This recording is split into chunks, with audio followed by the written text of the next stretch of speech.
3 or 4 minutes. Mr. McDowell called. He was in Nashville. I'll read all this. Stuff on the project, so Yeah, it's got a lot of good stuff in it. That's what I was telling them. about 5 more minutes, we'll start regardless.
We call to order tonight's meeting of the Portland City Council. It's our second regular scheduled council meeting of the month.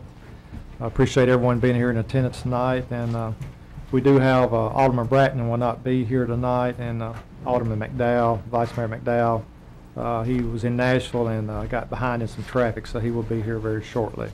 So this time, let's stand. Alderman Callis going to lead us in invocation. Heavenly Father, as we come before you, Lord, we want to say thank you for the blessings that you pour out in our lives. And Father, we're so thankful, Lord, that we live in this community. And Lord, you provided us with this place. And we pray for your blessings over all that is said and done here tonight. In the name of Jesus Christ, amen. I pledge allegiance to the flag of the United States of America and to the republic for which it stands, one nation, under God, indivisible, with liberty and justice for all. All right, thank you, Alderman Callis. Roll call, Ms. Keene. Alderman Bratton. Alderman Callis. Here. Alderman Coker. Here. Alderman Harbin. Here. Vice Mayor McDowell. Alderman Menace. Here. Alderman White. All right, thank you. Next, we have approval agenda. I do have some things I want to talk about the agenda. Do we have a motion to get it on the floor? So moved. Do we have a second? Second. Okay. I want to add, you have for you a final completion document from Jacobs. It's a change order. Actually, it's reduction for one of our contracts. We really need to pass that tonight if we can, so I'd like to add that under Public Works. Also, Alderman Callis has requested that we study something from the Cable Commission. I think Mr. Coker may want to talk, televising work studies. We will put that at the end of legislative. Also, we've had a request on the water bill and our public works, so we put that at the front. They needn't not stay here for quite a while, so we can do that. Then right after that, Alderman Callis has a presentation he'd like to do on the city administrator, city charter. So we'll do that before we take any action with the planning commission, then start the agenda, if that's okay with everybody. Then what we did, last time that we had a presentation on charter, we said we want to give people a chance to review it and think about it. So we're going to do the same thing tonight. So we won't take any action tonight. I think we need a full council. But I would like for us to vote on it at our next meeting. Is that okay with everybody to take a vote? And that will give chances for people that's got opinions to get a hold of each one of you and let you know what they think. Is that okay? All right, does anyone else have anything? Except the first meeting in September. Yes, it'll be, which actually will be on a Tuesday night because the holiday's on Monday. So our meeting in September will actually be on the 4th. Does anyone else have any changes to the agenda? All in favor of the agenda with changes, say aye. Aye. Opposed? Next, we have public hearings. These are public hearings on 2 items only. One, they are both are ordinances for rezoning. Then there will be a chance later on for people to address the council items on the agenda. But these public hearings are only for these 2 ordinances. The first is ordinance 12-29. It's ordinance to amend the City of Portland, Tennessee zoning map, rezoning area of property located at Highway 52 East, number 800. We're going from Central Business District to RS 40, which is a low residential district. Does anyone here like to make any comments on 800 Highway 52 East, going from commercial zoning to residential zoning? Anyone wish to make a comment? All right, next is ordinance 12-30. This is an ordinance to amend the zoning map at property located at 802 South Broadway.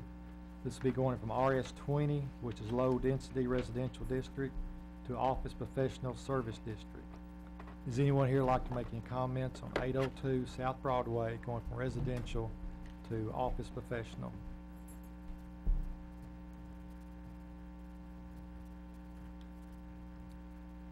Okay, if not, our public hearings will be closed. Next, does any council have any communications to the public? I'd like at this time. Okay, if not. Next, we have a period of public recognition. This is when anyone would like to address the council on any item on the agenda tonight. They may do so at this time.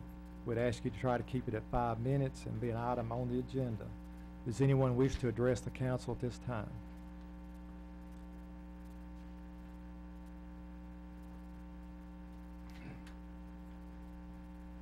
Are you going to do it now or under CAC? I actually want to do both. Okay.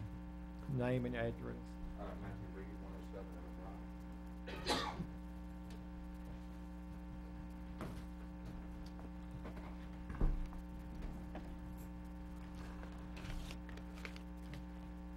As a member of the CAC, however, my thoughts and comments in no way should be a reflection upon that committee, their actions or involvement with the city in any way whatsoever. These are my own thoughts. I'm sure y'all have gotten to recognize me by now as a kind of being a little bit annoying, and I apologize for that, but I'll try to keep it short tonight.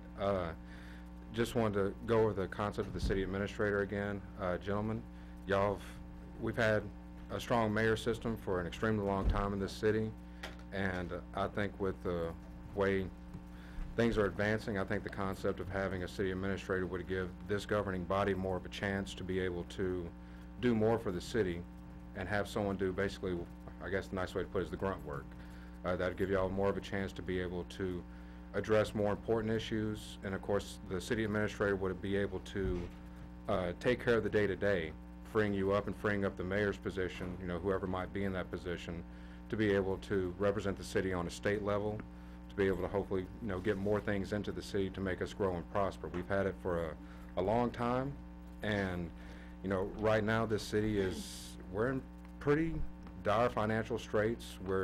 Our businesses are closing, We have, problems that unfortunately I don't think this council or the mayor's position has enough time to be able to address. A city administrator would be able to come in and give us a better chance at growth. And then, of course, you would still have a mayor. So a mayor's position would always be there, and then this council would have final say over anything that a city administrator could present to them. So it's not like the city administrator would be taking over the town and y'all just be by the wayside. We would still have each one of you being able to have your vote. One of the big concerns is the mayor possibly losing his veto power. The mayor's used it roughly twice in the past about 8 years, and so the mayor's position would gain a vote, and then you would still have a form of government that the city administrator would have to answer to. Also, with the budget change, it would give you the ability to have a financial director as opposed to a financial analyst, and right now I understand that we are without one. So I think that it's a great thing for this city. I think it's something that would help us progress, not only financially, but, as a city itself. I often hear people talk about how they compare, well, White House has this or Bowling Green has that. Well, I like to think with the city administrator, maybe one day people will be measuring themselves to Portland. Well, Portland has this, look what Portland did. And I think an administrator would be a good step in that direction, also the financial director. We've tried it for a while, so hopefully we'll go in a different direction, so I hope you gentlemen will think about that, and hope you have a good evening. Thank you, Mr. Reed. Would anyone else like to address the council at this time? Okay. Next, we do not have any other business, unless any of the council has any other business at this time. Okay, Mr. Reed, didn't you want to address something from the CAC? Seems as though I was just here.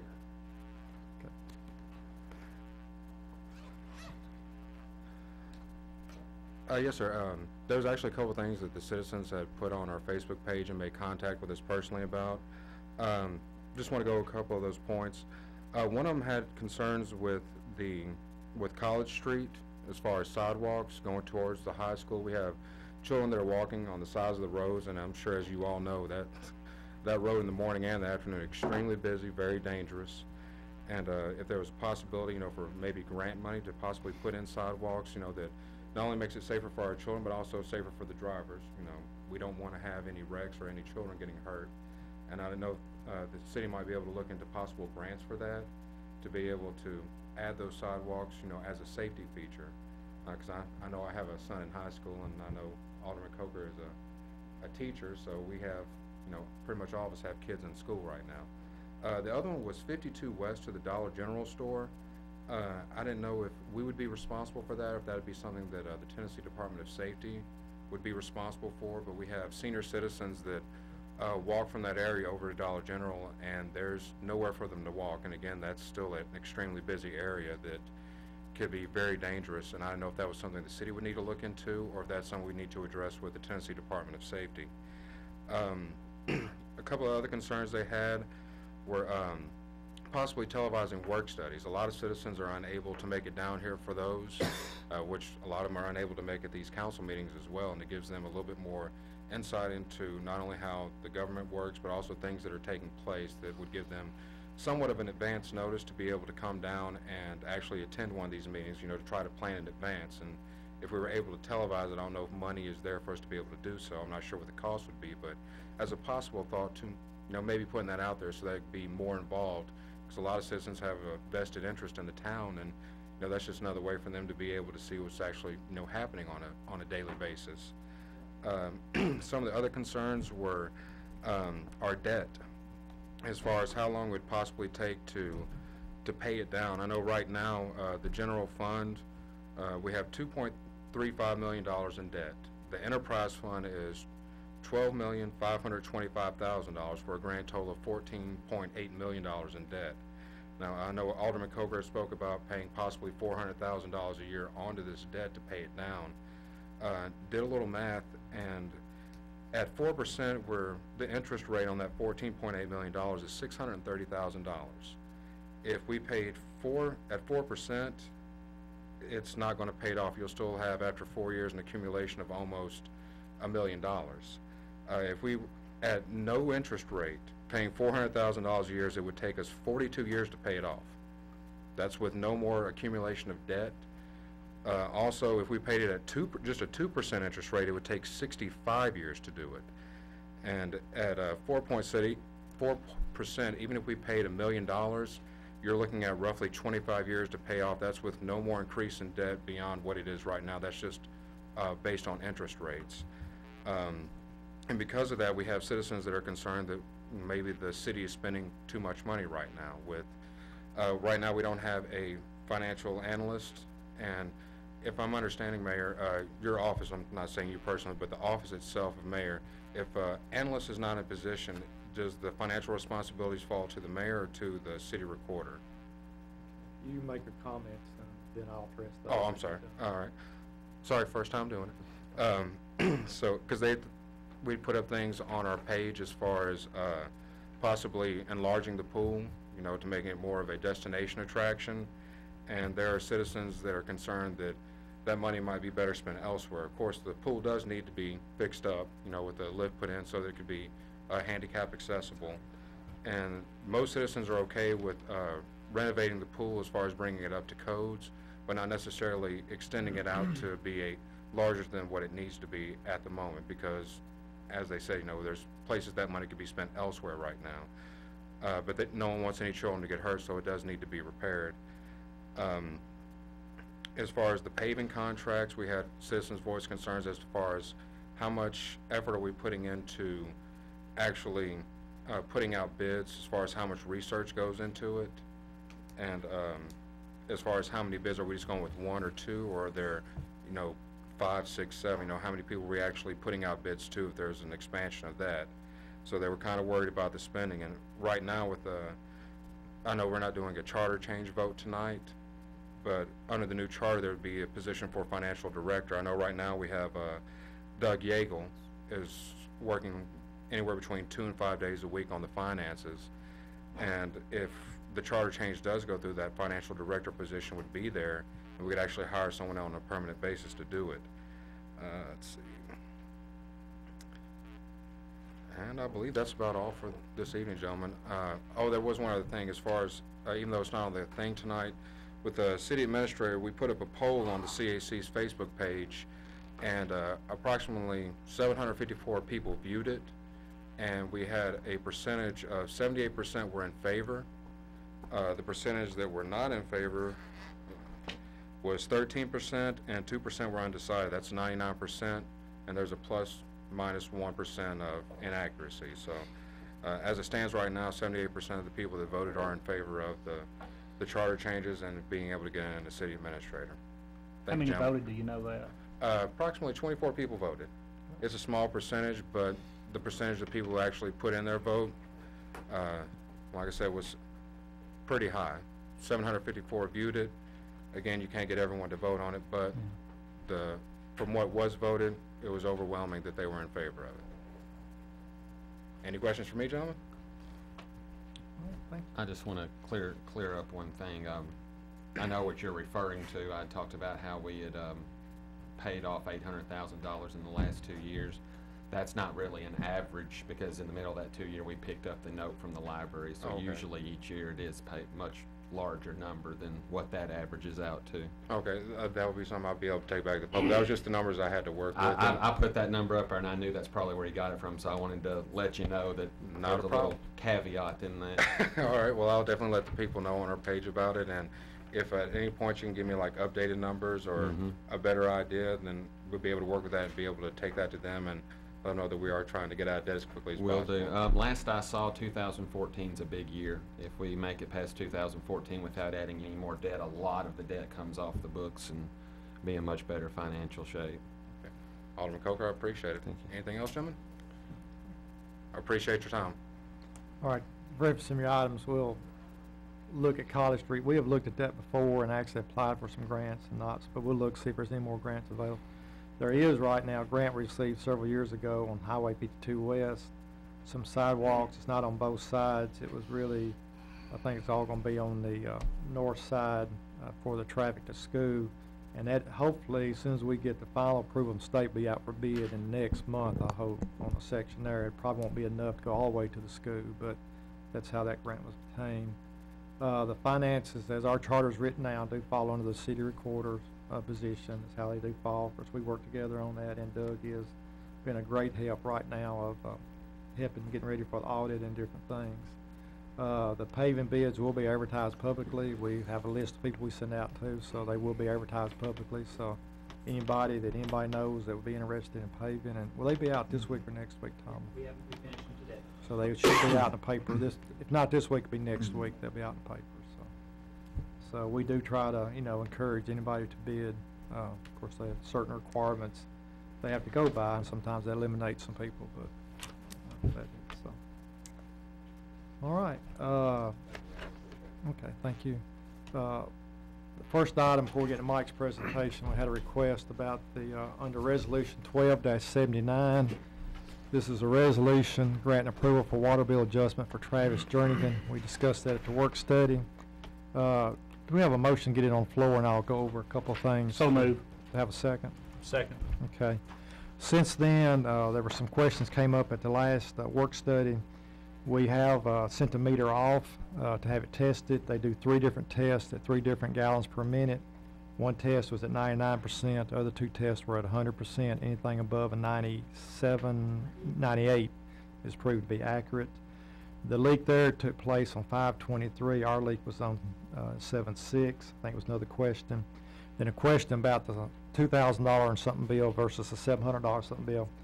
$700 bill, which I thought I wasn't sure, is after we made the technical adjustment they can make, utility brought it down to $700 something, and that's the reason for that bill in between is actually what utility office could do. Of course, they're here requesting an additional adjustment, which would bring the amount down to $329.21. So I will open it up for discussion. I believe that was most of the questions, I believe. Yeah, and we talked about that was what we decided we were gonna do as a standard going Right. forward, and maybe we need to look at that again, but on this one, I think we're all in agreement. Another thing we discussed, and just due to the price, it's something that's had to be a gradual process, but is further exploring the types of meters that send signals so that these leaks wouldn't get so big and that we Right. catch them on the front end. course, There's been some progress on that. Right, as we discussed the last meeting, Thomas moving forward with starting to get to work on the master meters. And also, we met with a company today that has some other devices along with your master meters. If you put them on meters ever so often, also will give you another ping at night, what they call that could possible, and they don't look to be very terribly expensive. So hopefully with the 2 things together, if it works, then we'll be moving in that direction, and we're going to try to move as fast as we can. All right, is there any other questions on this water bill? All in favor say aye. Aye. Opposed? Okay. All right. Thank y'all. Thank you. All right, next, Mr. Callis is asked to make a presentation, and we'll let you have the floor at this time, Mr. Callis. Tim, if you need to hit have- the projector for me there. Do you need to sit over here, or you hook me? No, they've got me hooked up, thank you. The power button, I think just touch it once, and it'll come off. Shutter open. I think so, I think it's all set up, it'll take just a second for it to come up. The reason behind the presentation is that after we had a vote, after the charter came back from the state, Tim presented some reasons for going ahead and approving it. And since then, we've had a lot of discussion. I think there's been, I don't know about the other aldermen, they can speak for themselves, but people have contacted me, called me, I've talked to them, I solicited their advice out in the public. And so because of that, I thought, well, we've had so many questions, I thought I'd just give another side. We've talked about this for about a year and a half, but a lot of people's become engaged in the conversation just recently. And so I wanted to share with them some things that were going on as well. So as our projector comes up, we'll get off into our presentation here. It'll come back up just in a second, I think. It goes. it's like me, it's slow to get going at times. Well, we want to talk about the Portland's charter, and so we'll go off into it. The main divide, I think, you know, there's many good things that's come out, but the main divide is, do we need an appointed leader or an elected leader? And that's where a lot of the division comes from. The first item that we discussed in the review process was the difference between a city administrator and a manager. They can be interchangeable, but usually an administrator is thought to have limited powers and a manager is to have more complete control. And I was under the impression that, you know, as this council was discussing it, we liked the idea more of an administrator than a so-called manager. But at the end of the day, what we ended up with was a document that showed a city manager form of government, and that's what we had, and that's what we did. It was suggested that we talked about maybe submitting some changes that 7 council members could agree on and doing it incrementally, but at the end of the day, we sent it off with a 5-2 vote to the state. I appreciate the work of the Charter Review Committee. They put in a lot of hard work, and we've actually got some good information. There's some things that still need to be implemented. Whether this changes or not, I don't know. We're going to try a vote again in 2 weeks. I don't know if anybody's hearts or minds have changed from where the last vote was, but we'll find out when we run the vote. Tim has stated more than once that he's torn as well. The last percentage, I don't know if it's changed, but it was roughly 60-40 in favor of the city manager, and I have the same struggle. And I tell people all the time, I'm kind of a 60-40 in favor of a strong mayor. And you know, the last thing I want to do is make a decision that's wrong for Portland. And so it's been a struggle for me as well. I set my mind when we first started totally against it, I'll be honest with you. As we went through, I done my best to try to be convinced that a city manager is best, and I've just had a lot of difficulty with it over time.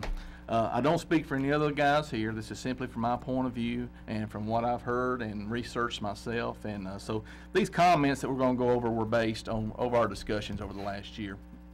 To be clear, many of the talking points that you've heard in favor of that Tim uses, it comes from the MTAS website. But those comments, when you go look, they are directed to smaller communities with a smaller staff. But MTAS promotes this form of government. They're not shy about it. They believe this is the best approach, and so they're very favorable to it, as one would expect when you argue that side. One of the main reasons that MTAS and others are in favor of a manager-council form of government is to eliminate the Bubba effect. And what is that? Everybody's scared that we're going to get somebody in here that makes a complete mess out of the city of Portland. Let me share with you, I'm scared to death as well.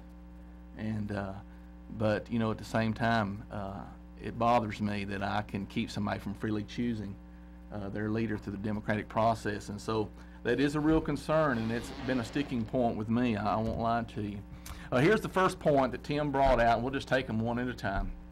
In favor of the city manager, says that provides the citizens and employees with the city a central point of resolving complaints. It provides a clear chain of command for citizens and city employees. You know, really this describes the office of mayor more than a manager.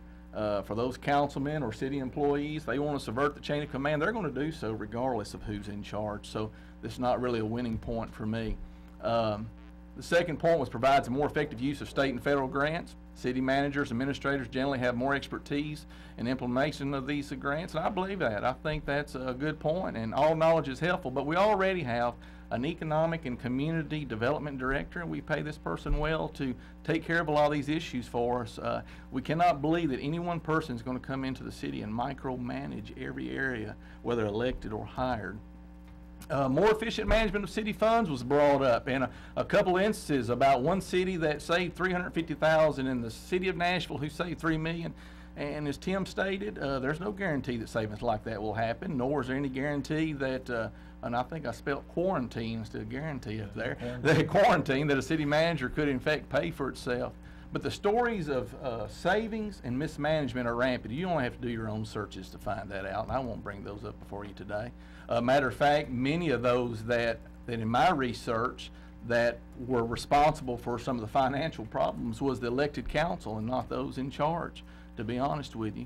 MTAS has really few examples published about these savings. They constantly go back to this $350,000 savings, and this $3 million savings in Nashville. Metro is a consolidated form of government which really operates as a strong mayor form of government that had the savings there under them. We hope that if there's areas to make our city financially stronger, we'll find them and implement them. That's one of the reasons why we are seeking to bring somebody in to handle our finances directly and focus on that in our city. What I and many others believe the city needs to be most effective, productive, and pleasing place to live and work is strong leadership. I think those on both sides of this issue agree on that.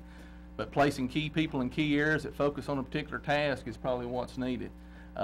We feel that the leader should be accountable to the people through the electoral process, and that's still a sticking point all the way through it. Brought out that better information is provided to the city officials for their decision-making process. You know, currently all the data is collected from each department head and presented to the council. The manager will simply be relaying that info much the same way a city recorder or mayor has for years. Continuity of service. We talk about this a lot. It was brought out maybe there's at least 2 years of a learning curve to make that happen. You know, I partly agree with that. There's no doubt about that. But saying definitely it takes 2 years is a little misleading. That learning curve is dependent upon the person. And also, be not deceived, a manager who comes in without certain enterprise experience, come from a city that didn't have some of the utilities that we have, hey, there's going to be a learning curve for them as well. A mayor comes in with the knowledge of the people and community, but must learn the job and how many costly mistakes can be made in 2 years. I agree with that. Mistakes can take place, regardless of whether they're hired or elected, and that could be a problem. But plenty of cities have a successful transfer of power each election, and they're doing well. We have about 110 cities, I think, in the city administrator form of government in the state of Tennessee, and there's about 350 cities total. And so, you know, only about a third are using this. Many of the programs and changes recommended from the state auditors could be implemented and overseen by a city manager. I agree with that. Just as any successful leader, though, they're going to delegate that responsibility to the appropriate department. Most of the programs and changes the state gives us have approved guidelines to be followed. I don't expect a city manager to come in here and tell our public works director how to run the sewer department. He's going to know best how to do that. MTAS doesn't usually find viable employee safety programs that work effectively to reduce the cost of expensive workers' compensation claims. Yeah, that's a problem. And professional management can save thousands of dollars in this area. Agree, but here again, we're hiring an HR person. I think the city has been done a disservice in the last, 3 years without an HR department. We've realized we've got to bring this person back on. That's inundated the mayor's office, not having a human resource person. That person's going to handle all these issues, not your city manager. The mayor would be free to represent the Portland on various county, state, and federal boards. When he has to spend his time back and forth, this sacrifice can cause one or other to suffer. I agree with that as well. But most of the time has been consumed with such matters that departments could handle, once again, HR and financial that we're trying to bring on board. Ability to change leadership. When you elect a mayor, you often elect them based on charisma, personality, and ideas. It's not known until they are actually in office where they can get the job done or not. If they prove incompetent and ineffective leader or otherwise, the people are stuck with them until the term is up. Mayors can only be impeached if they break the law, not for incompetence. How much damage can be done in what time? With the city administrator, if it is shown that they could talk a good game but are ineffective in operating the city according to the past policies, they can be terminated and replaced very quickly. You know, I believe that. That's absolutely right. But you know what? Elections are a popularity contest. We've been doing it that way in this country for over 200 years. And I'm glad that we got the freedom and privilege to make such a choice. It don't always work out well. Trust me, I've been voting most of my adult life, and there's a lot of my votes I cast I wished I could have got back, but hindsight's 20/20. And yes, you are stuck with them until their term expires, and that's not always easy to swallow as well. But it can be somewhat misleading to say you can replace a manager quickly. Not to mention the cost of contract buyout and rehire. The process of removing and hiring can be quite lengthy. We've kind of been experiencing that here. And this will only come into play if the majority of council members think they should have replaced. We may have 3 people screaming the sky is falling, but if you've got 4 said, no, we want this person, you'll keep that person. The city attorney's role and cost is minimized with the city administrator. Once again, this is aimed towards small cities, and so I don't agree with this statement as it applies to the city of Portland. Our city retains an attorney for legal advice, and guess what? We're going to continue to use him for that purpose, because a city manager or administrator will not represent us in court, nor a mayor. It's going to be our attorney. Our president attorney has great experience working with 2 cities. One has a city manager, the other has a strong mayor. You ought to ask him his point of view. I have.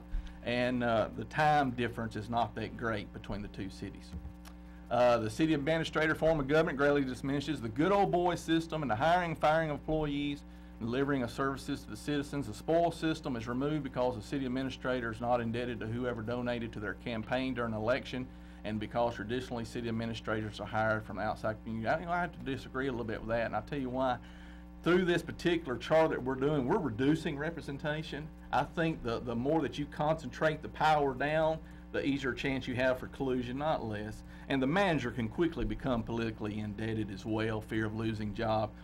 You know, one of the things that we constantly talk about are the cities and communities who have a city manager. We also have another city in our community that does quite well. I don't think anyone would disagree that the job they've done in recruiting and maintaining retail has been exceptional. That's the city of Hendersonville. They went from a city manager to a strong mayor because the city manager's position became too political. They said, if it's going to be political, we might as well elect the person we want to lead. Many do not like the quote-unquote outsider running their community. This is a concern. I've heard this multiple times, people talking to me about this. Said the citizen is invested here and wants the ability to elect a leader who shares their values and vision. What works in one part of the country may not be suitable for our community. And one of the things is talking about bringing someone in from another place. You know, that sounds good to kind of isolate them from the political environment, but it doesn't take long to become immersed in it once you get here. The veto gets talked about a lot. So it's only been used twice in the last 7 years. Rarely does it stand up in its original form. You know, the power of the veto is not in how many times you use, but in the ability to use it. And just as stated, rarely does it stand up in its original form, which is precisely the idea behind the veto. Having a mayor with a mandate given by the electorate allows him to guide his agenda, and the veto is a very powerful tool in carrying out that mandate. It's not supposed to be used at every meeting. It's supposed to be used in certain instances, and it's a great tool, and forcing another vote can be pivotal. It was said that Portland, compared to the national level, is not the same because of the number of votes needed to pass, and we only need 5 here to override. Well, I disagree, because persuading one vote can be very difficult. I think we've seen that as well sometimes. And so the goal of veto is to stop or change legislation passed by a different voting bloc. Under the proposed city administrator form of government, the council is seen as board of directors, held responsible by the people, the shareholders. The mayor is still elected by the people and serves as the chairman of the board, runs the meetings, serves as primary link between the board and the city administrator, and the city administrator is seen as its hired CEO. Once again, for many, they want their CEO to be elected and held accountable directly through the voting booth. City manager's duty is to propose policies and methods to improve the operation of municipal government. The council's job is to cross-examine the manager administrative proposals and ensure that the consistency with the community standards, goals, etc. You know, once again, we keep coming back to this issue because I think it's very pivotal for us. Many feel like any proposed policy should be an agenda presented by an elected mayor and council, so that community standards and goals are first in the discussion, not second. It's estimated that a reduction in the mayor's salary and benefits would generate a savings of the general fund of $69,600. Here was a little bit of confusion that I've had a lot of people come ask me about. A city manager's position must be paid across both general and enterprise funds. Currently, there is no way to do this that's state approved. I've called MTask and a couple of other cities and talked to them about their way they go about that. One common way is based on the employee numbers in each department. This is all estimate numbers. You can use any number you want to until we actually put somebody in place. It's hard to nail this down, but if we estimate roughly an $85,000 salary, 39% benefit package, you're looking at roughly $118,000 in a total budget. Based on 115 employees is roughly what we have here in the city. The manager is paid $1,027 per employee to manage the city. In the general fund, there's roughly 68 employees. That would work out to $69,800, which is basically a wash between what we save on the mayor's reduced salary and that. But the rest of this money, if you have 47 employees in the enterprise fund, $48,000 will have to come from water, sewer, and gas somewhere, either through cuts or increases, to pay for the additional portion of that salary. Maybe at some point, members of the council may try to hide behind a city manager to escape blame for certain actions. However, I also have no doubt in the intelligence of the people to remember that the city administrator only carries out the policies passed by the city council and hold those truly responsible accountable. Well, some members may hide to escape blame, and some may simply take this professional opinion and ignore it, voting as they see fit, and we've seen that. Another problem can be sometimes we count on the electorate to be intelligent in some areas, but then we don't think they're intelligent enough to vote maybe for their leader. And so that can be a difficulty there as well. So here we are. done pretty good. I was told by my councilman exactly what time I was starting, and I only had a few minutes to get through this because everybody wants to go home. So here we are. At the end of the day, still back to the biggest defining issue. Does Portland need an appointed leader, or does Portland need an elected leader? And overwhelmingly, the people that I've talked to and the people I've solicited their advice keep coming back to this one issue, and they keep saying we want to be able to elect those and have somebody in charge. I appreciate everybody that's contacted me, and I ask you to still contact me and tell me your point of view, because I do appreciate that and I need the input. I sure hope I'm making the right choice, because I don't want to mess it up, I'll be honest with you.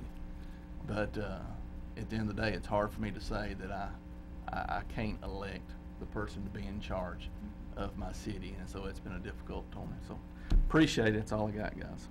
All right, thank you, Mike. We appreciate it. And as we said earlier, we'll this gives citizens a chance to watch this one and compare to what's been said, and we will try to do a vote at the next meeting, which will be September the 4th. Mr. Coker. Would it be advisable for me to counterpoint here or wait for 2 weeks, or? Unless anybody got it, I just assume let's do it now while we're in this thaw. Is everybody okay with it now? Because I think there was some misunderstanding in some quotes that were attributed to me, so I want to be sure that I'm clear on that. First of all, and now I see where I've been fielding a lot of the confusion a lot of people are having, where the source of that is based on some of the questions they're asking Alderman Callis. The question of do we need an appointed leader and elected leader, I don't understand that question, because the city council and the mayor still leads the city. The city administrator just implements those policies. We're not changing who sets the policies and leads the cities. We're just changing who's in charge of making sure that those policies are carried out. We keep calling it a city manager, but it's a city administrator. When we started off with the charter changes and the charter amendments, it much more closely reflected the city administrator, because they were not going to be in charge of all employees and things like that.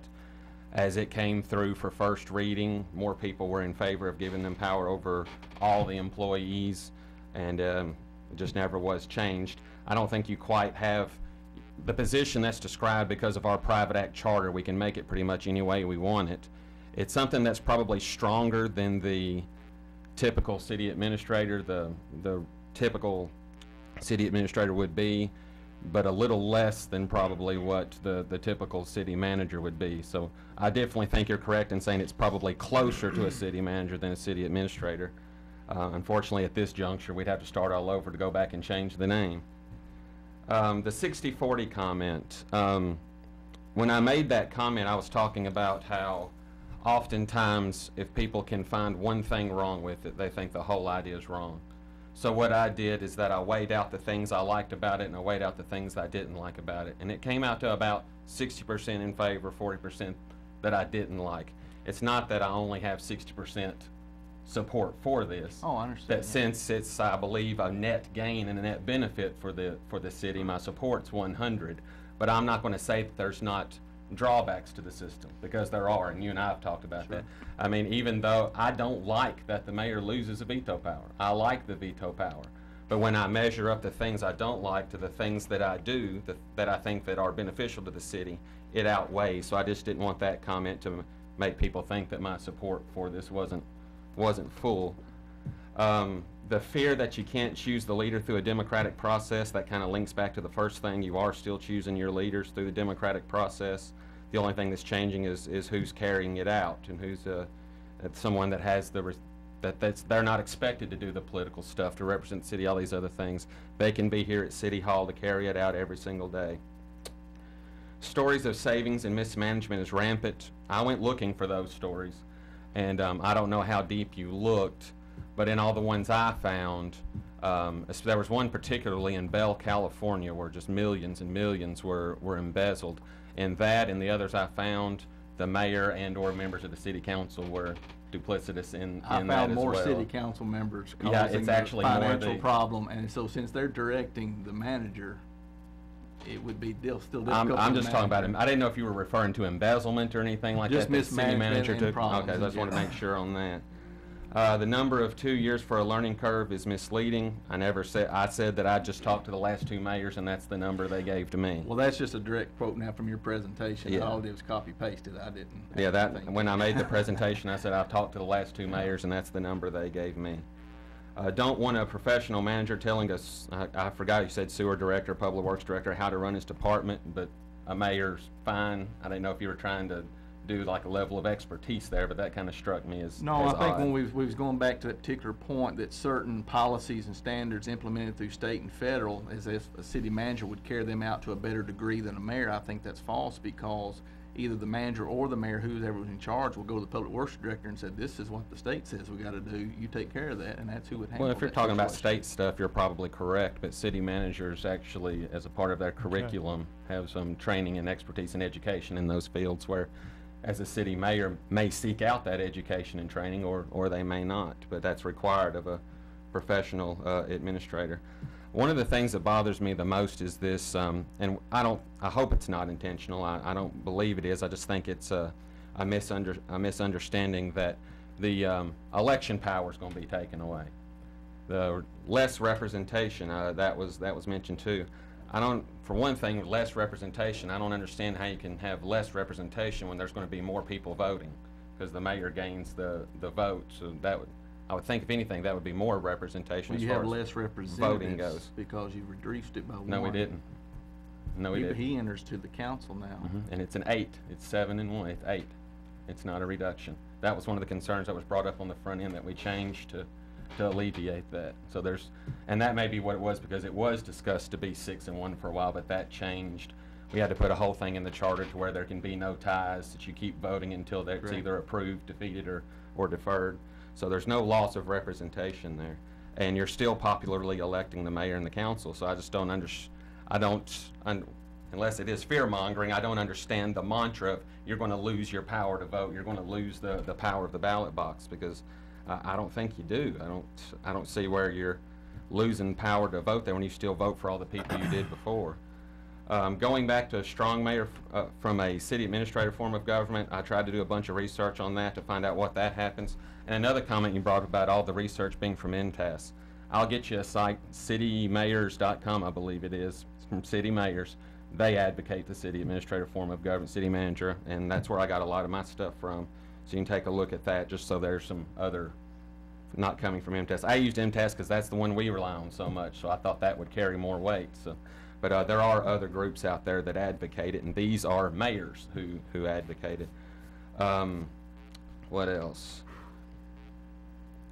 About the veto, rarely does it stand up from it in its original formings. What I was talking about is I was describing its ability to stop something from happening, its ability to completely change and stop something from happening. I mean, that rarely is accomplished. Usually in the situations where the veto stood, and that night I used the example of the human resource thing. The mayor vetoed the elimination of the human resource department. And the only reason later on when we took the vote the veto stood is because he agreed to enter into negotiations for her early retirement, I believe it was, and the elimination of the department, which accomplished what the council wanted to do anyway. So if the mayor wanted to stand on his veto power in that situation, I'm not going to apply it to all, but in that situation specifically, I think it wouldn't have stood up because of the way the vote first came through. I know there have been some maybe to argue this, but I want to be sure that it doesn't get attributed to me. That they believe that this is a good idea because the voters don't have enough intelligence to choose the leader. That's not what I'm advocating this for at all. It's quite on the opposite side. I think this is a good thing just because a lot of people that would be very qualified to run for this can't afford to. And I'm not using myself as an example because I think I'd make a great mayor. I'm just using myself as an example because I know my situation. If I thought I was going to be a great mayor, that I could run and fix some problems, I would have to leave my career as a teacher. I would have to leave that all behind because this mayor's a full-time thing for a job that may only provide for my family for 4 years. That's different. And then after 4 years, maybe I can get back into my profession, maybe I can't. I hear a lot of people that was, you know, we have lots of professionals here in town, they should run for mayor, and they just can't. I mean, they cannot take that risk with their families and their financial situation to do that. So this makes it to where that is somebody's job there. They're not putting their, And it is a real concern, and I've had It some is. call me and say, you know, I had one businessman call and say, you know, it's something I've thought about, but it's a little scary for me to take that jump. It is. And I understand that. Mhm. This allows the person in that position who's kind of implementing the policies of the city. That's why you negotiate in the contract, you talk about the buyout. That's usually, if you're smart, set up on the front end. That if the contract is terminated early, it's 3 months severance, 6 months severance, whatever the case may be. That's so they can find another job. That's so in that 6 months they can go look into another city and their family's provided for. That's basically the big points. I just wanted to be sure that my position was clear on those. And especially the thing about the less representation and the losing the power at the ballot box. I mean, I just don't see where that's valid, because you're not, the only thing you're losing the power over that I could maybe see as being valid as the person that is in charge of the employees at City Hall. I mean, that's basically it. The city administrator would have total power over the hiring and firing of employees at City Hall. Past that, they only have the power to carry out whatever is approved by this body. And so I just don't see this fear that city administrator is going to come in, take over everything, and there will be no interaction between the government and the city, and no representation or accountability between the government and the city. As much as I don't mean to scare the city employees about this or anything. I've talked to a few of them that are against it, and a few of them that are in favor. Actually, when it comes to city employees, that's the only group I've talked to where it's close. You know, the ones that talk to me. But they're the only ones that would really have anything to fear like that, because they would be the only ones that would be put under an unchecked control of the city administrator. And I want to say this. I absolutely respect you taking the time to do this. I've always said I don't care if anybody agrees with me, as long as they've taken the time, done some research, and can advocate and express why they're against it. So I so much appreciate you doing that. Okay. Does anyone else have anything? Mr. McDowell? I'll try to keep this brief. I'll just start out by saying that I appreciate all the work that Mr. Coker and Mr. Callis both have put into this. This is I guess this is why they preach a sermon on Sunday morning and I play a piano, because I'm not as good of a speaker as they are. But usually when we do something that's this drastic, we see a big outcry from the community, a lot of phone calls, a lot of people talking to you about it. And like they said earlier, this is something we've been dealing with for over a year now. For well over a year, this has been talked about. Been lots of meetings, lots of media coverage, lots of meeting coverage even. And other than I think the small group that came here a month or so ago and got up and spoke in favor of it, I've had one person has contacted me and said that they liked the city manager form of government. I've had several that said, stay with the vote you had. We feel like that's the right way for it to be. I've not discussed and got lots of data from them and why do you feel that way? Why do you not feel that way? That's just been their comments to me. At the end of the day, I will tell you that I honestly believe that Alderman Coker has presented this with the best of intentions. I don't think he has any harm, any wrongdoing, anything of any kind in his motivation for trying to do this. I think he thinks it's the best decision to make for the city. He and I are just on different sides of the fence from that. I don't agree with that. I've got my opinion of it, and he does his as well. I've made the comments in the past that this city has been notorious, and I've been guilty of it myself, being a part of a board that has hired firms to come in and make a decision for us because we didn't want to catch the heat from it. It was easier to say, well, the firm said that we should do it this way, and so it would take the heat off of us, and we could blame them for it. I've always made that comment that I thought that would happen. And then I look at the other side of it. Over the last several years, I have myself even brought things to the council that I would like to see changed within the city. Some of them were not very popular subjects. One of them was Sunday beer sales that we tried to do one time, and there was a lot of political pressure that took place, and the council would not vote that in. And since the liquor by the drink passed, that actually did come to pass, and it's made a lot of money for the city, and some like it and some don't. But it was just it was a money thing. It was a reality of that. So there's that other side of me that thinks, well, what if this person comes in and says, I think these things need to be changed, and this council says, well, we don't think so, but there's too much political pressure to do it. Then you tie his hands, and he can't make a decision there. So there's no win-win, no matter how you look at it. I do know that I say that Alderman Coker has the best of intentions behind presenting this. I can tell you that there are some that do not have that same intentions. I know of a councilman myself that seriously believes that we have a department head that would not last under a city manager, and that's one of the reasons that he's for it, because he wants to see the department head taken care of. And that's not the reason you address that. I just want to kind of give my views and my side of it there, that I like the way we have it now, and I'd like to see us continue to elect our mayor and let the mayor oversee the department heads. We've got qualified people in those departments, and I just think that's the way it should be. Okay, thank you, Mr. McDowell. Mr. Amonette would Go ahead. like to say a few things. First of all, I think Mr. Lawson deserves a great deal of credit for leading this group over about a year and a half of time to come to the conclusion, I should say, of this group. This committee met for many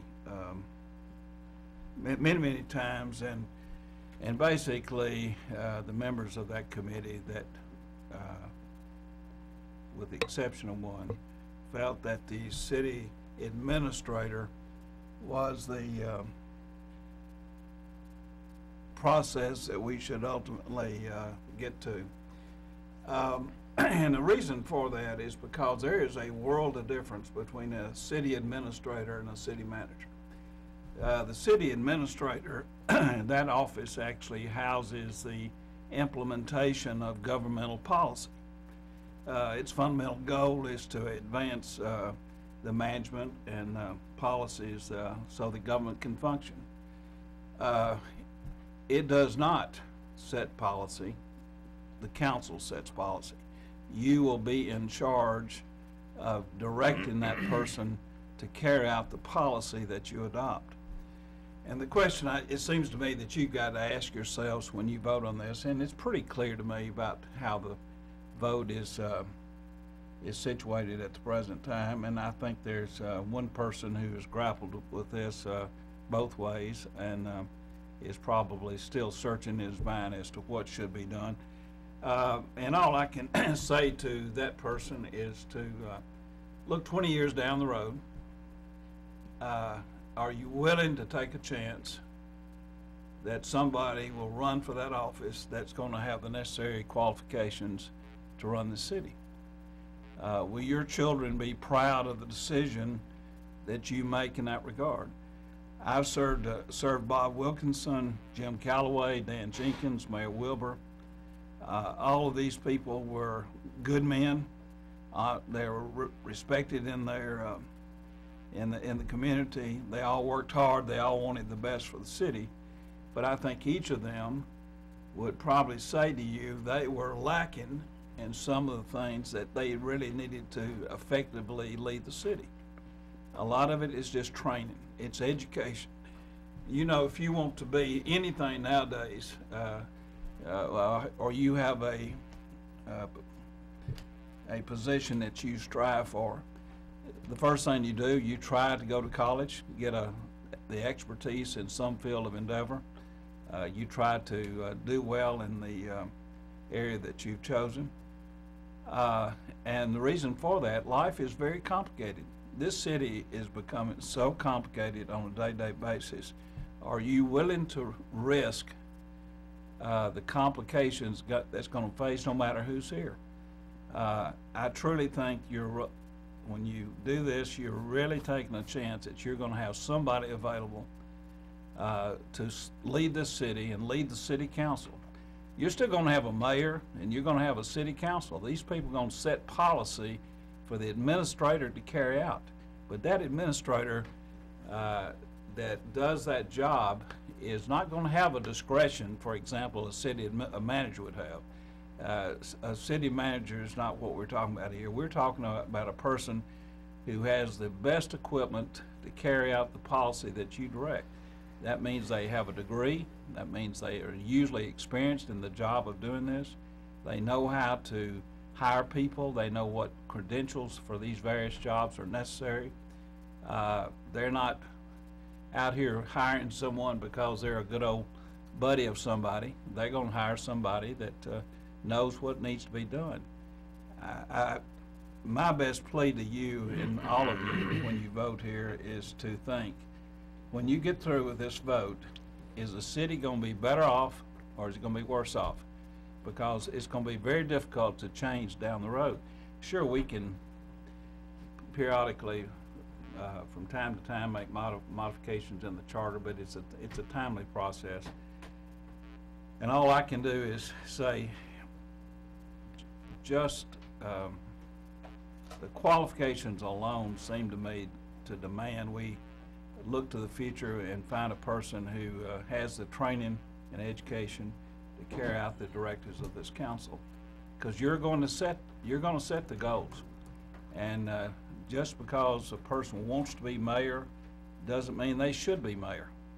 Just because they always have dreamed about being mayor, that's fine. They can still be the mayor, but you need somebody who actually has the credentials to get the job done. Mayor Wilbur is probably uniquely qualified to do a lot of the work that the job now requires, because he's served as a member of the city council, he's been mayor, he's worked for the city. He knows more than most people because of that experience. But when you sit and think about all the tasks that he's now faced with, he has told you he cannot effectively do it. He knows we need someone who has the credentials and training and education to do the job in the future.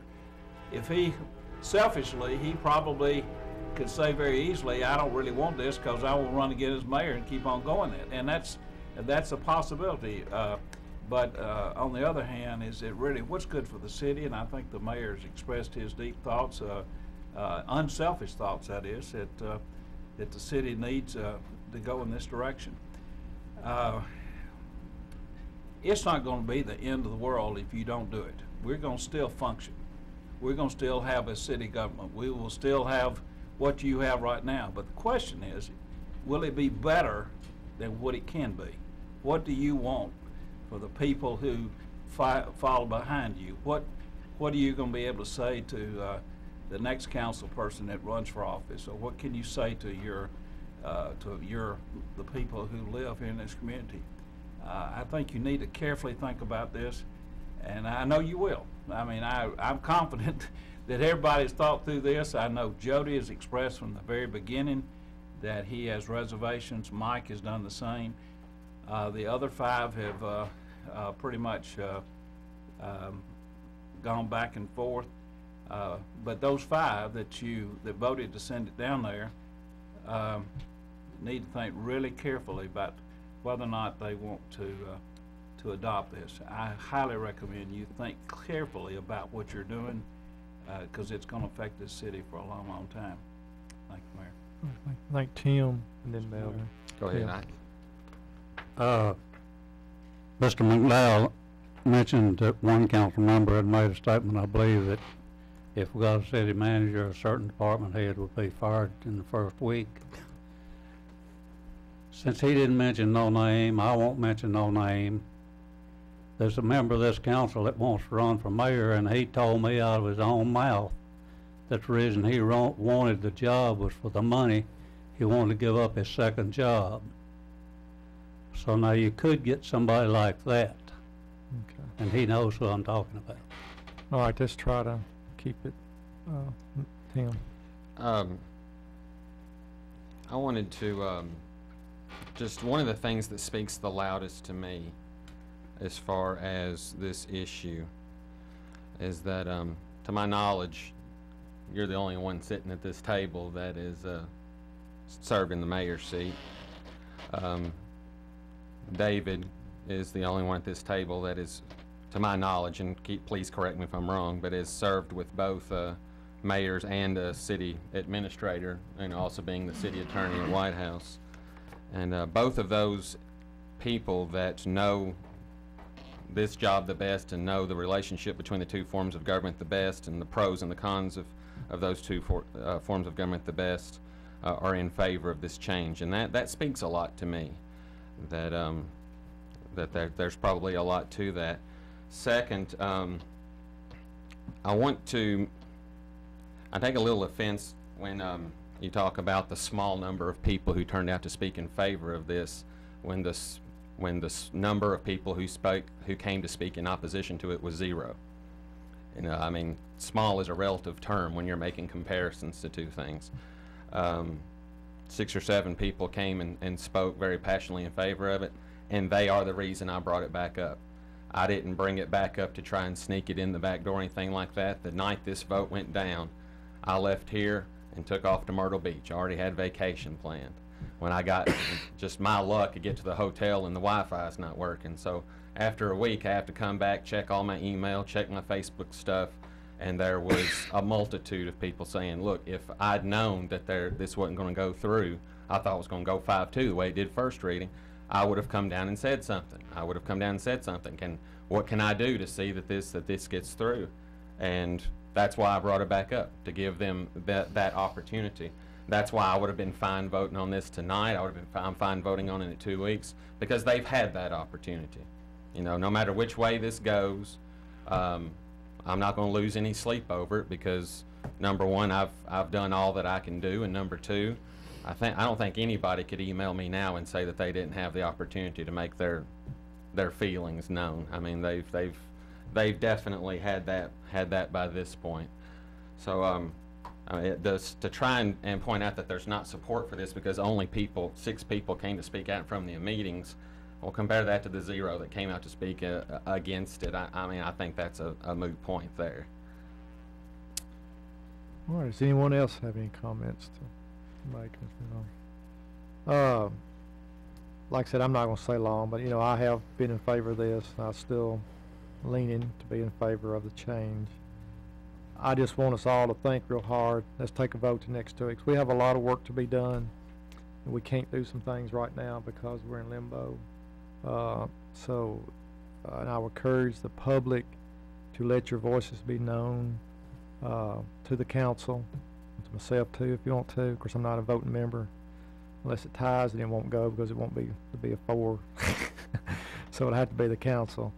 But just take all these things. I appreciate, Tim, all the work you've done. Mike, I appreciate your work you've done.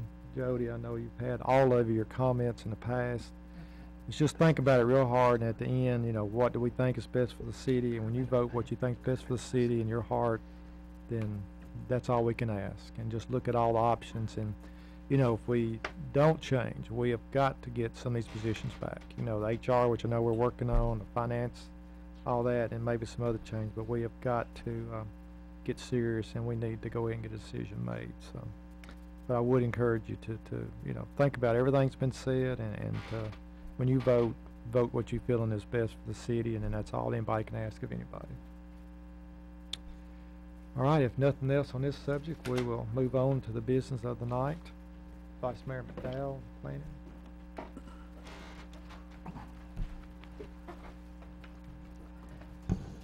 First thing on planning's agenda is ordinance number 1229. This is a second reading. An ordinance to amend the City of Portland, Tennessee zoning map by rezoning an area of property located at 800 Highway 52 East, map 33, parcel 60, from Central Business District to RS 40, Low Density Residential District. This is property of Mac Jenkins. Move to approve. Have a motion. Do we have a second? Second. Is there any questions or comments on this property? Is this the one that's going RM1? No, it's just going R40. Oh, okay. It's the last one that's going RM1 of the 4. All right, any other comments or questions? All in favor say aye. Aye. Opposed? The next item is number 12. This is ordinance 12-30. This is also a second reading. An ordinance to amend the City of Portland, Tennessee zoning map by rezoning an area of property located at 802 South Broadway from RS20, which is low-density residential district, to Office Professional Services District. Property of Troy and Timothy Tomlinson. Move to approve. Have a Second. motion, we have a second. Any comments or questions? All in favor say aye. Aye. Opposed? Tim, I spoke wrong. It's this one with RM1, not Okay. the last one. Okay, item number 3 on planning will be ordinance number 12-36. This is a first reading. An ordinance to amend the City of Portland, Tennessee zoning map by rezoning a portion of property at State Highway 109 North from RS20 residential to General Commercial Services, GCS, and a portion of the property of the said lot to RM1 for high-density residential. Property of Clay Haynes. Move to approve. Get it on the floor. Have a motion, have a second. Second. All right, comments, questions? It'd probably be just good because I know there's a little bit of questions have been brought up. If I know Jody's council representative for planning, maybe just kind of just share with us a little bit what's going on here. Well, let me with let these Miss two Jackie, designations. she's here and she's got the detail on what they're doing there. We're Jackie. taking a specific zoning and splitting it into two different things there. Right. You want to kind of tell where the property is and so forth? Come up here. And we actually have the owner of the property here if there's any questions for her and surveyor. Sorry, Richard.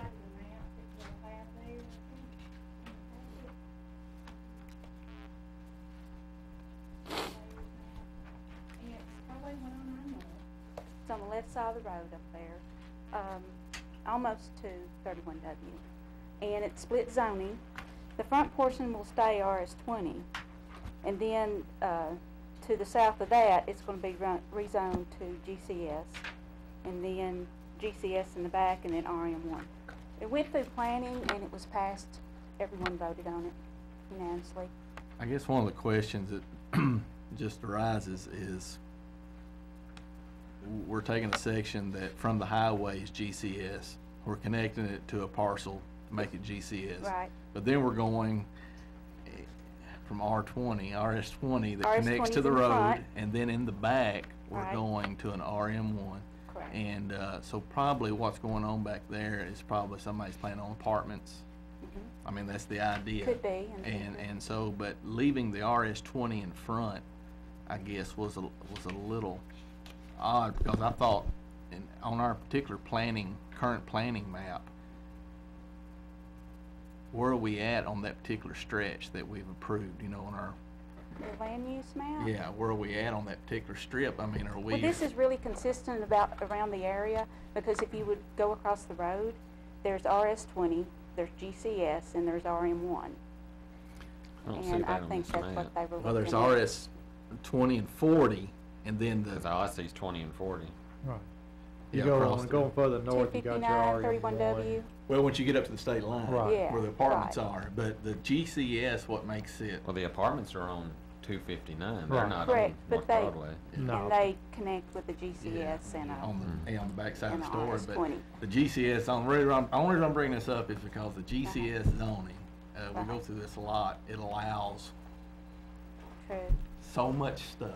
A portion of the GCS was already there. Yeah, and front. then keep it, I'm just curious, I Right. know it's went through planning, I guess my curiosity is, did they not seek out the RS20 change, or they wanted it left that way, or is that completely something different, or it's not connected to this parcel at all? It's the ownership? same parcel, and they just passed it They just They wanted to were keep fine with it. RS-20? And they requested it to be changed to RM1, the property owner. That's what I'm saying, but they wanted the RS-20 to stay, and Correct. planning felt like that was, They were fine with that. And see what you've got, which this map doesn't show, but kind of your northwest corner will be part of the new road. It's actually gonna cut through that corner of that property, so you're actually gonna, you got a piece of property in between two roads. for the Lake Spring access. Right. Right. You can come down and it'll actually, where it ties back in, it ties on a little bit north of this property back into 0109, 109 as we know it now. So I think that's probably some of the thinking is for the access would be there. I'm by no means a zoning expert, and I know just enough about it to be dangerous, and generally when I look at these things, I just look to see if anything that looks, you know, unusual, out of the ordinary. I don't really have a problem with the GCS because it borders GCS there. My question was more about the RM1 just kind of being out there all by itself, because it doesn't, and I'm not necessarily against it. I just, like I said, I just Right. look for things that kind of stick out as I think they had in unusual. mind the new interchange coming through there.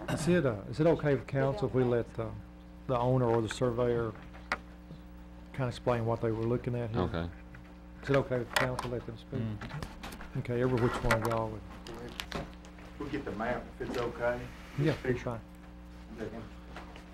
Where can I ask you? Close those doors and turn the thermostat down. So is Steve. That's why I wore my jacket. Everybody knows how to bloody. This is the property in question. Magnolia Springs sits directly across the road from the RS-20 that we are proposing to keep. This will be the wooded area. You can see the RM1 is back here in the corner. This will be GCS, and this is where the access, the new access road to the interstate will be cut through the corner of the property. So you can see it will be a mixed-use situation, but the Magnolia Springs owners and different ones, the owners here in this subdivision will be protected by this RS-20 to stay out here. That was the thing on that. And with the boards you have, the GCS will be protected. They'll come in with the development board to look at what they're doing and the aesthetics and everything. But that was the thinking here about the RM1. It's just sort of a mixed use for the property, and it sort of emulates what went on with the apartments in the RM1 and the GCS and the RS-15 that was approved up here on 259, 109, and 31W. Wonder why, if that's gonna be along the new road when it comes through, why they didn't, offer to do GCS PUD on that. I think it's because it was already GCS, straight GCS. The front 7 acres Right. was already GCS, and But the part you're gonna be, surfacing that new road with was not GCS. this part here, we're asking to be GCS. The protections we think is in place for the aesthetics and the site plan that will come back in to the planning commission, and with the development board that's approving their bylaws at this time. By the time they get their bylaws and everything in place, you know, nothing will happen there for a year and a half because of the highway being built. So that was the thinking there about the GCS versus the GCS PUD.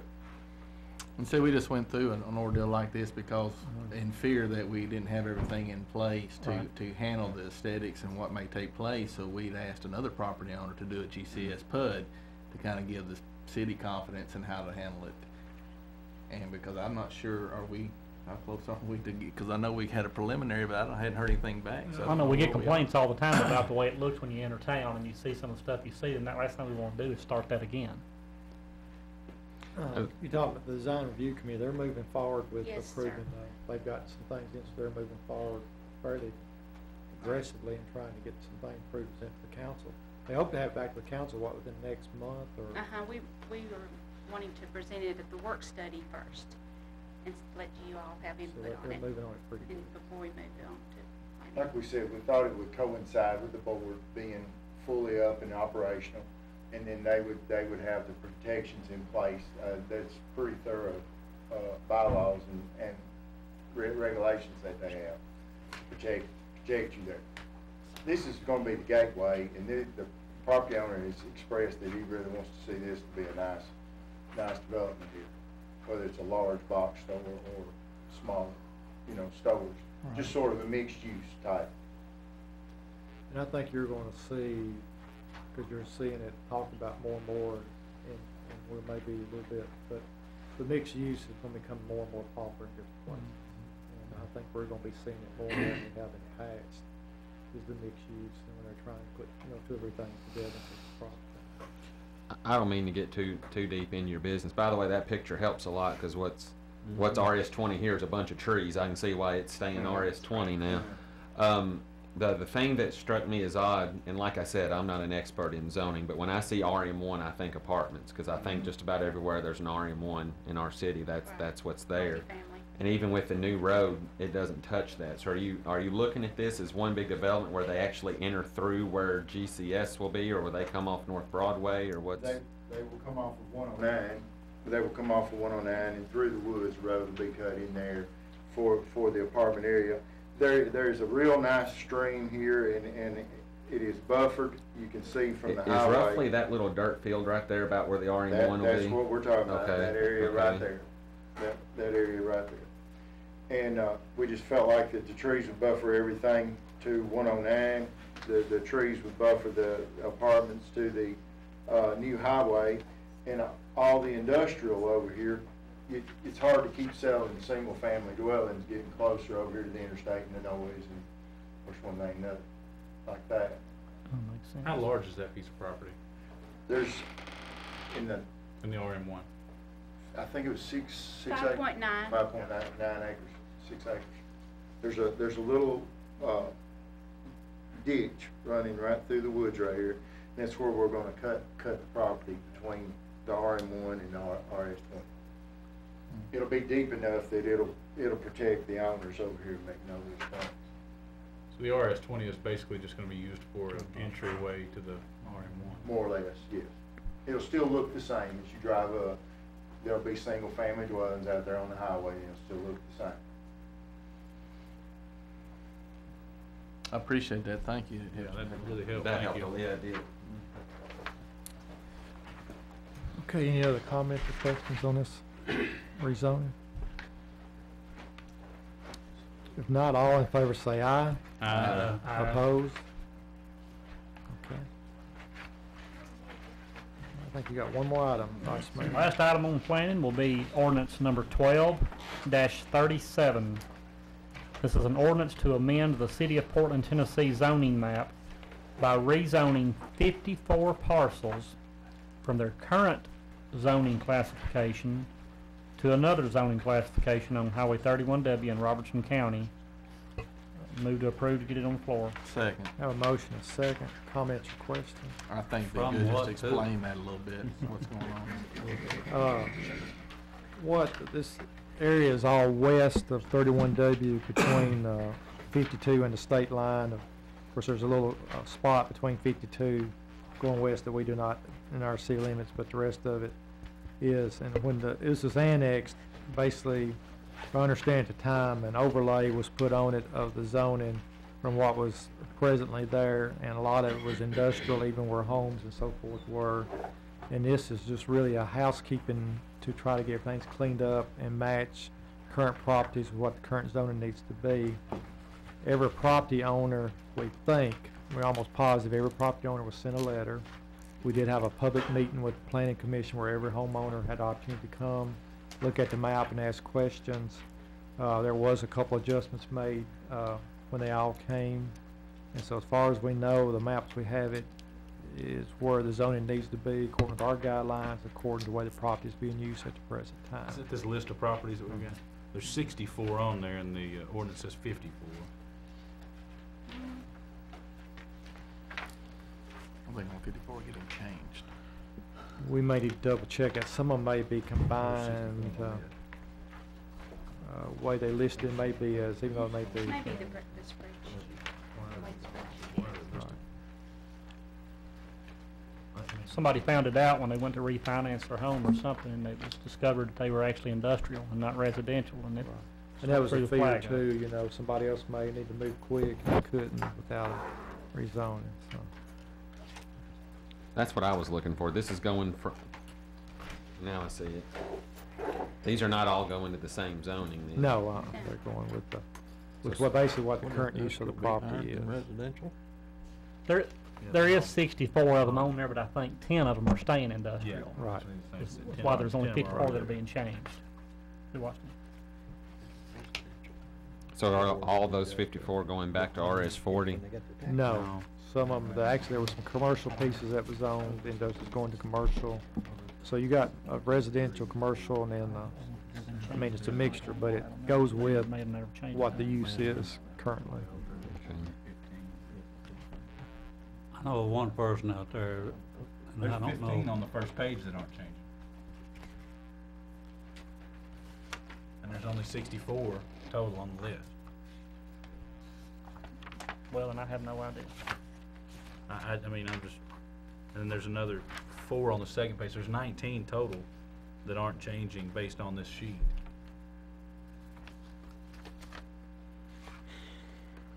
I don't know where the count came from. right Well, now. we'll just need to double check and see, because some of them may Current be, zone, proposed zone. yeah, the rezoning. And maybe the way they're listed. That's something we'll just have to double check and get that number it's- correct. At the, It's first reading on it. Right. So, I mean, they can get an accurate count and change it by second reading. Right. Yeah, and there's actually more because there's a few of them that are GCS that aren't changing as well. Right. right. And some of those have actually changed, and maybe where the number, because some have actually changed since the original list. I think it would be appropriate just to delete the word 54 and use the word parcels. Might be appropriate to pass it on. Too many questions. Okay.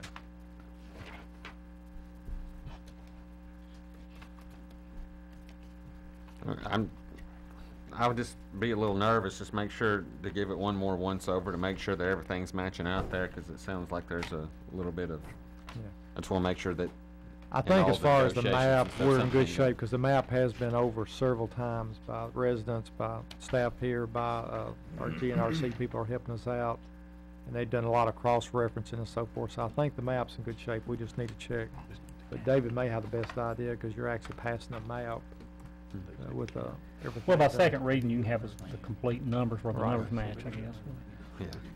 All right, Is this changing a lot of these properties from the current zoning? Yeah, 'cause a lot of them were zoned industrial, even where there wasn't in the industrial area, and they're actually residential, so it's getting them all back to residential. Well, were ones there that need- any that requested this change, or is this just There was something- no zoning request if it wasn't along with the property in use now. So if somebody had a residential, wanted to zone industrial, commercial, that was not, this was just to get it presently with the way the use is being handled right now. Then if they want to rezone it, and they was made known that night, then they'll have to come back and go through the process like we've been through tonight.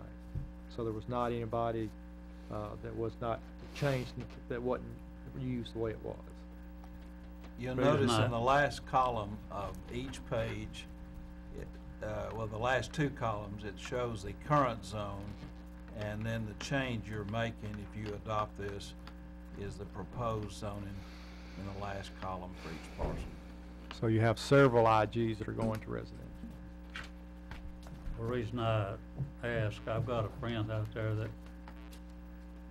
that's in the city, and he's, I know it's on here, he's being changed, or he is RS40, I don't know whether he is 40 or already has been, but he's just got a shop behind his house and got a business back there. So is this gonna put him out of business? No, Is that we need Mr. to. Graham? No, they were actually here at the meeting. Mm. They were actually here at the meeting, the work study we had, and they're okay with the changes that are being Yeah. made. They're actually Okay. getting a split zoning, so Right. it may show Okay. up to actually, No. because that's the way, they getting grandfathered in. Not, too. okay, as long as it's not gonna Right. It won't affect that. Yeah, they were here. hurt and anybody They out. were, they went over everything that night. Okay.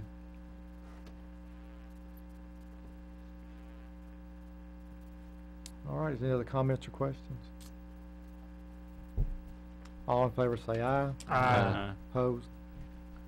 All right, thank you, Vice Mayor. Anything else? No, sir, it's all on planning. We'll move, since Mr. Bratton's not here, on to Public Works. We done took care of the first item. The add-on tonight, all of you have in front of you, paper's got Jacobs on it. This is the engineering firm that's handling the engineering on our sewer system improvement projects. The work has been completed, and we need to close the contract out. And we had a final adjusting, it's a change order and reduction of contract amount of $87,018.10. So we need to approve the change order, and it is a reduction of the quantities that were originally listed. So moved. So we have a motion to get on the floor. Do we have a second? Second. Okay. Didn't we vote to increase this year recently because we knew there was gonna be a reduction at the end or something like that? Yeah, they did a few other things, but this includes everything that Yeah. was done. Well, we knew this was coming down the pike. This isn't, Right. this isn't found money. No, no, this is just getting the contract to match the work that was done. I noticed this hole down here has been circled. Are you fixing to do some work on that? I'm going to dig it up and get it, put flowable fill in there, and then pay it back over. All right, any other comments or questions? We need more change orders like this, Thomas. All in favor say aye. Aye. Opposed? All right, Parks and Recreation, Mike, you want to those? No, I mean Brian. I was looking at Brian, I was looking at you, Mike. Resolution 12-77, a resolution authorizing the acceptance of the best bid for gym repairs at Richland Park Gym. Make a motion to approve. Have a motion, do we have a second? Second. All right, comments or questions? This is just on the gym part itself. This is just on the gym. I'm gonna have to Floor. vote against No, this this. is on the I gym think this money could be interior. much better utilized. That's just my vote. Okay. Respect that. Any other comments or questions? All in favor say aye. Aye. Opposed? No. One opposite. All right. Resolution 12-78, a resolution authorizing the acceptance of the best bid for gym roofing at Richland Park Gym. Motion to approve. Have a motion, do we have a second? Second. Right, we had asked Mr. Osborne to check on some things about the gutters and so forth, so we'll let him explain to it where we're at on this. You might need to pull that microphone up there. Now that makes Brandon mad when you do that. I'm aware of that. We went back to the vendors. Of course, we had 3 bids, and did confirm the gutter portion of the bid. And what I'd like to do tonight is recommend that the resolution 1278 pass as was presented last week to Barlow in the amount of, where were we at here? I'm sorry, $29,870 as written. I would like to recommend Roof Doctors to perform the gutter work at $3,342, as that is a purchase under $5,000. I believe we've, just by process of these 3 quotes in hand, have satisfied the requirements for proceeding with that. Separating those 2 jobs gets that, it's almost a $2,000 savings over taking it as a package deal, and would get when you look at the composite budgeted for those 2 lines, gets us down to $55,000 budgeted on those 2 lines, and with these 3 things then in aggregate would be $50,101. So pulls us where we were a couple grand over, and of course that gets us in line, a lot better shape on the situation with the basketball court coming up. So again, I'd just recommend passing this resolution, and then just, I guess, formally ask for y'all's blessing on moving forward with the accepting the gutter quote from Roof Doctors. Do we need to amend this, or? I think it'd be good to go ahead and amend this, since that is part of the resolution. I If have no there's problem with that. questions. I'd like to make the amendment then that we add Roof Doctors, doing the gutter work for $3,342. Second. Have a motion, and a second. Second. All right, any discussion on the amendment only? All in favor say aye. Aye. Opposed? All right, next back to the original motion, and resolution. Any comments or questions on that? All in favor say aye. Aye. Opposed?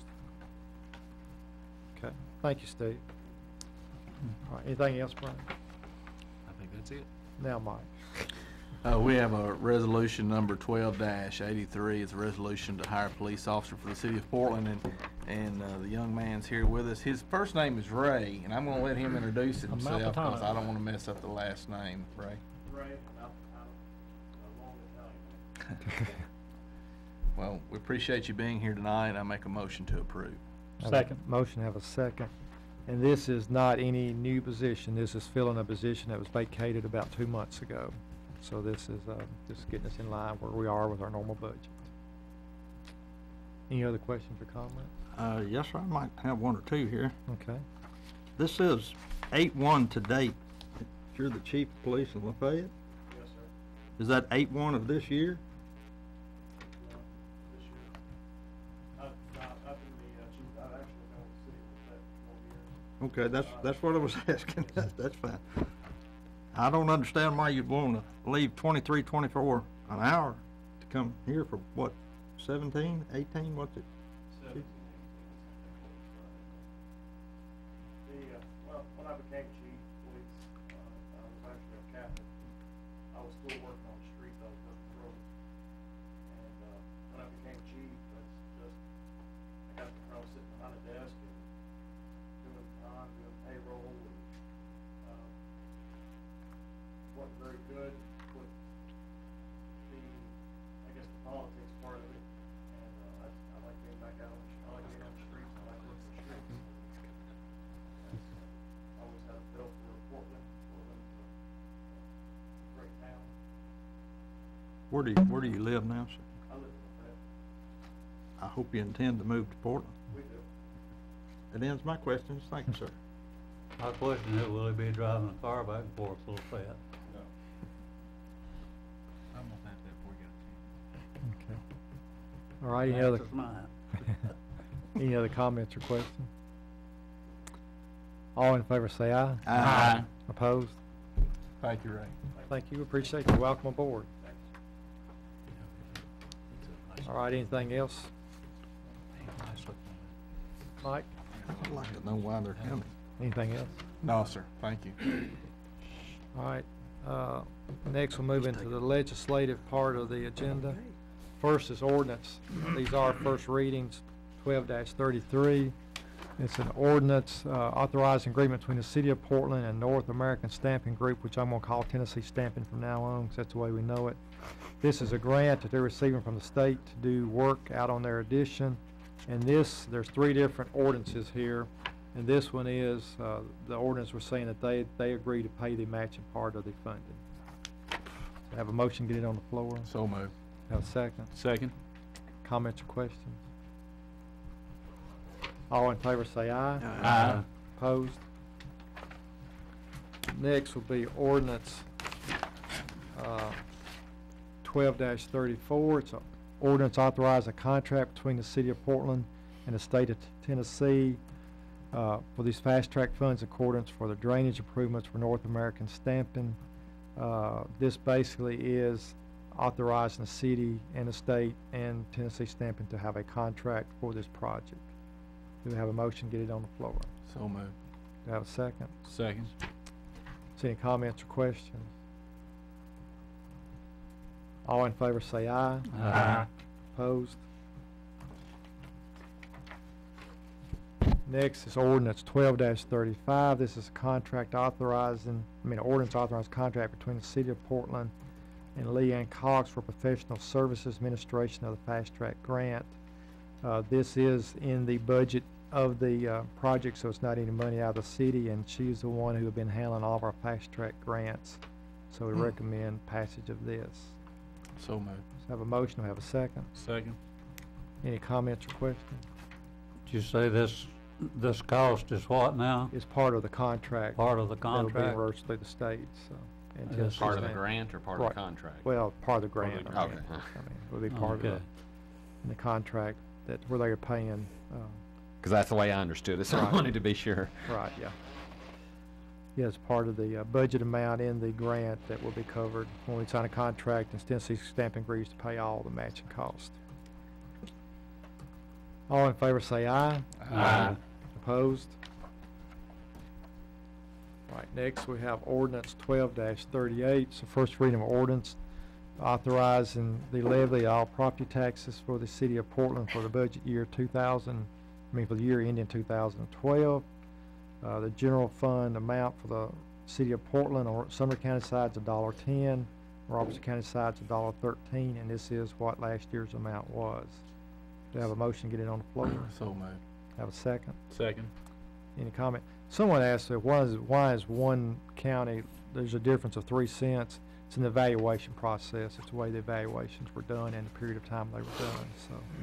And all equal, when they're equal, when you consider the way the valuation. Why are we just now doing this? I thought this normally did a budget. Well, we talked about it, so we worked on keeping the same, but we were waiting for some information that we thought we'd get at that time, and we didn't get. To let you know, we do have the evaluations now, and we had put the number of 2.9 in for taxes, and we're in the high 2.8s. That's where it worked out. So we were really close on our guessing at that point. So. Any comments or questions? All in favor say aye. Aye. Opposed? Next, we have Resolution 12-81. It's a resolution to acknowledge and accept 2013 premium increase for employee health insurance from the state of Tennessee, which will increase by 2.5% for the calendar year beginning January 2013. Have a motion to get it on the floor. So moved. Have a second. Second. Comments or questions? We discussed this in work study. And all in favor say aye. Aye. Opposed? No. Okay.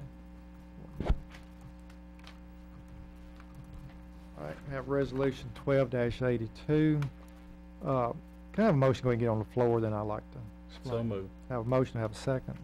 Second. Okay. As all of you know, our present judge, Steve Glacier, decided some months ago to run for state representative. And he had been thinking about this and looking into it, and actually had checked some places, and felt like that, as we talked about last month, that a leave of absence would work. But then since that meeting, some things have come to light that in talking to the state disciplinary judge, that they would only accept if a complaint did come forward, which they sure a complaint would come forward, that their recommendation that he would have to resign. He would have to completely sever himself from the job. He has given me a letter of resignation, and he still feels, though, that there is some difference between state and city, and actually a state Supreme Court ruling where it kind of show one to the other. The city judge is more of an administrative judge, but he has resigned and wishes that the way to be, because he feels like that's the best for him, the city, and everybody, is to have a complete separation.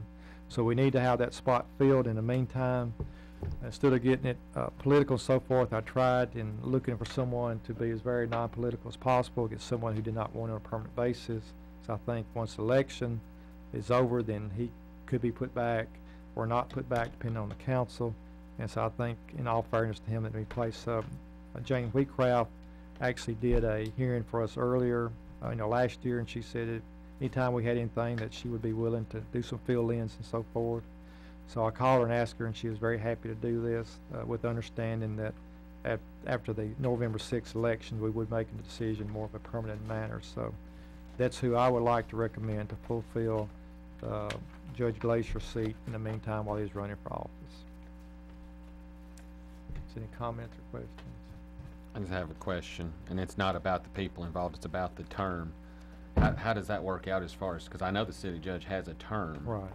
So if the sitting judge is resigning, and if this goes through, Ms. Wheatcraft comes in, does she serve till the end of the term, or But would what she? we have put in here is to the outcome of November 6th election. She does not want it permanently, so we will need to submit another name after the election. Can we do that? Can we shorten the term in the Yes, middle of the sir. term? We can, okay. Yeah. Because I know they're not an elected position, so I Right, thought we right. might be able Yeah, to, we but I just can- wanted to be well, sure. we have to do it with official action, with resolution. So would then his term would start back as a new full term? Right, if we wanted to do, well, I think it would be a partial, it would have to go with the terms we got set up, because it's like there were so many years, so I think it would only be the end to ever how many months is left, and this wouldn't start a whole new 4-year term, it would just finish out the term we're in. Well, the way I see it from where this reads, he couldn't take a leave of absence, but we're holding his job for him if he don't get elected. You don't have to What's the vote. difference? It makes no difference whether he gets elected or not get elected, it only has to resign while he's running for office. I mean, we're holding his job for him if he don't get elected. Or elect either one, it makes no, I mean, basically, I think that's only fairness. He chose to run, whoever it may be, and he deserves that shot, and if we don't, it'll be the council's choice to reappoint him or not reappoint him, but, I don't know, but court is one of the things that goes as smooth as anything that we have. I get very few complaints. It goes well, and it just seems to, and I would like for him to be considered once this election cycle is over. I mean, I'll be very honest with you. Let's see.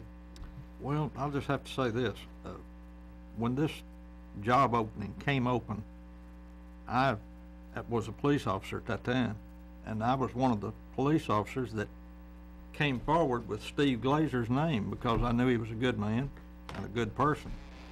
And no, you wouldn't have to vote to reappoint him after this, but I would recommend it. He is a good person and he's made us a good judge. Well, I'm the one that brought to light several of the things that have brought this action to come into play. And I know it seems like I've got some kind of underlying problem with Mr. Glacier, but I don't know really that I've ever had a conversation with him longer than just a few minutes. But I don't feel good about holding the job when it's a position. If there was a different position altogether that somebody resigned from, we wouldn't fill it temporarily and hold their job for them. I don't believe.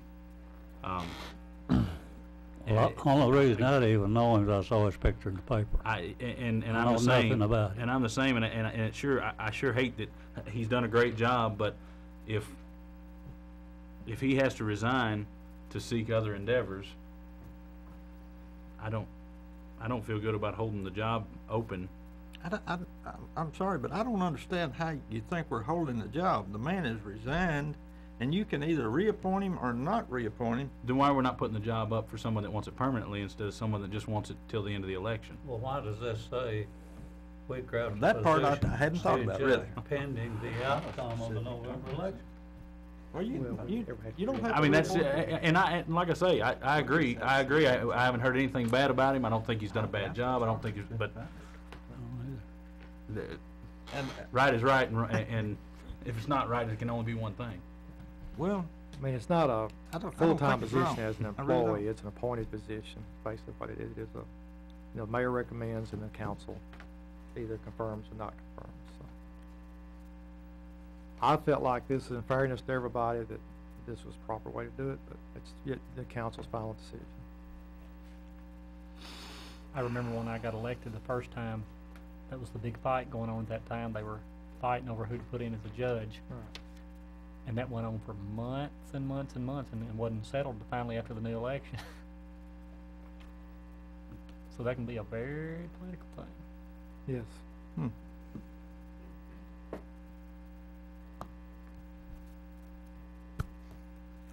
I know I should know this, but does anybody know in the charter where it specifies the term of the city judge? It's, it has to be, I have to go pull it, but it has to be appointed every 4 years, I believe. I know the mayor appoints, and the council approval is required, but I'm, frankly, Yeah. if you can tell me where that term is specified, I'd appreciate it. I'm pulling it up right now. I've got the charter right here in front of me. It was done, I was a reporter when it was done. It was, they set Was it the done by term. ordinance? I wanna say it was. It was I believe it was. the judge was It's limited not in the charter then. and the, That's what I was trying to. yeah, it may not be in the charter, but something about I city was judge in the present charter. when Right. when the Right. the term limit was passed. There's something in the city charter about judges. Right. Oh, yeah, pull it but up real I'm quick. talking about the term of office. That's what I don't. I didn't realize there was a term, so. Right. We have to reappoint, which we have been doing that. I'm wanting to think it was done by ordinance, David. I'm almost positive it was, because I don't remember there being any charter changes when I worked for the newspaper. You said that regardless of the outcome, he can be reappointed as judge, but that's not what I was told by Mr. McHale. And that's not how I read what the email that I sent around. It seemed pretty clear that he can't hold that position. I mean, And- from our understanding, the way it's only while you are running for office. But what I'm saying is It that is. I'm sorry. the disciplinary council and the assistant disciplinary council for the state judicial committee, who are the ones that determine what this language means and interpret this language, both told me the opposite of that. And Go ahead, I'm sorry. I thought you was done. if this is a position, I guess my point is this: if this is a position where he's going to run for this office, and if he was to win, then he can't take his job back, then that even puts me further out on wanting to approve this, simply because we wouldn't hold anybody's job, so they go look for another. I guess is my point. I think you're correct in that. The way I understood it when I read it is if he loses, he could reapply for the Right. job. Right, but if he wins, he could not. Right, and that's kind of my position on it is this is a position that we can fill permanently, and if I don't know of anybody that would say we're gonna let somebody else come in and do your job while you go look for another one, and then if that one doesn't pan out for you, then you can come back and take this one. But if it does, then then you can't come back. I mean, and again, I realize that it sounds like I've got something. The one problem that we have right now is if he's resigning, we need to get somebody in his place quickly. Right, well, you have somebody for this third. It says a what city this is gonna judge be shall be anyway. appointed by the mayor and approved by the city council as provided in Article 3 entitled Legislative Body for a term of 4 years, with the first such terms to begin at the latter of the time of the election of the city council on May 2003, or the date of the final approval of this act ending May 31, 2007. You the man. If y'all want to amend this, go ahead. Well, she doesn't want the job permanently, so. That's what I was, let's get somebody in here and, let's see. It'd be kinda silly of us to appoint her permanently to a job she don't want. Right. And Well, I I will think- need more time for, if y'all want to do it permanently, I'll be honest, I'm gonna need some time. Well, I to think really. just some of the language in here that just could be troublesome, and just where it just says, dealing with elections, and so pending the outcome, we need to fill in this position now. Yeah, I'd like for the third whereas to read, Mayor Kenneth Wilbur recommends that Judge Jane Wheatcraft fill this post temporarily. Well, that's not even necessary. I mean, if Judge Glazer's retired, the mayor can appoint an interim until the next meeting. Council meeting. Uh-huh.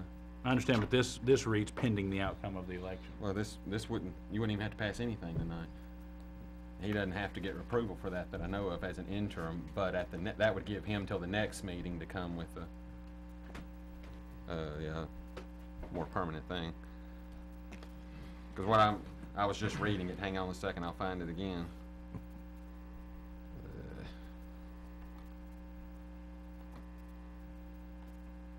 It's there at the bottom half of section 1. About interim judges. Yeah. Well, if he gets elected, it's kinda gonna put our backs to the wall to find another judge. I think Judge Wheatcraft would be willing to fill in until we did that. Yeah, I mean, she made very plain she Yeah, don't I want think she might too, but I don't know that.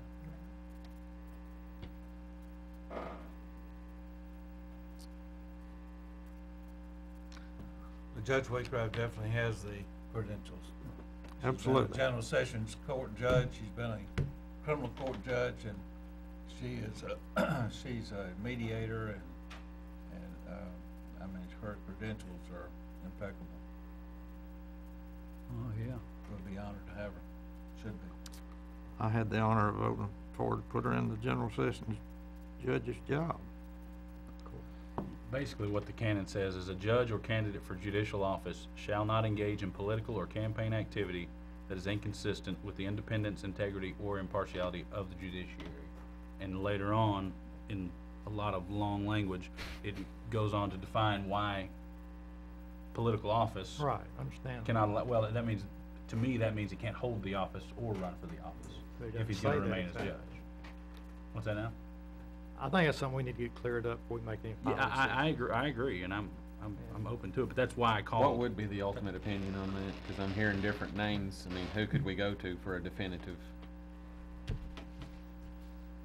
Well, I talked to the gentleman myself, and he indicated that this would apply during the campaign.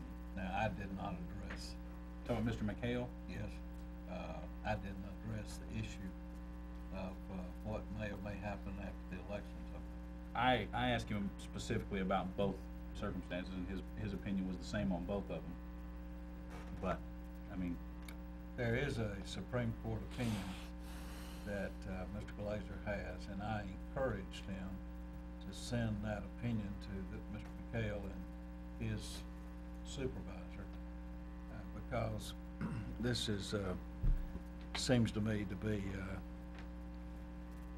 you know, I like for everything to be even, so to speak, that we should not have any partiality regardless of, and I encourage Mr. Glazer to ask them to reconsider the ruling they've made.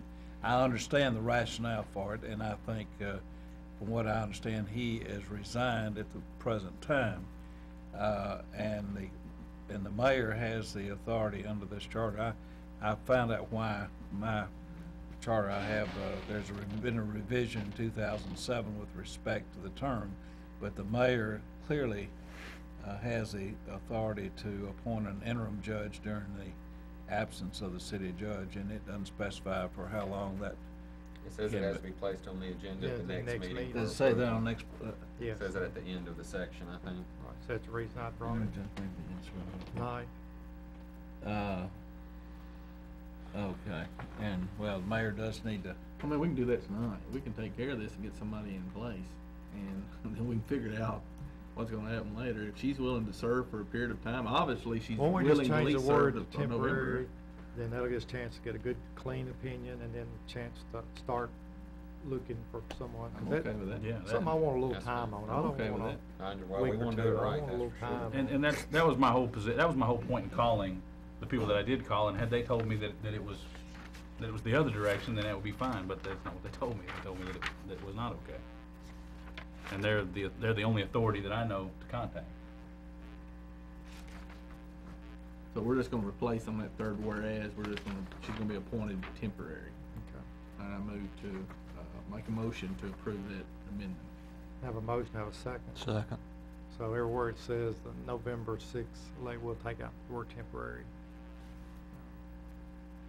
Yeah. Okay, all in favor of the amendment, say aye. Aye.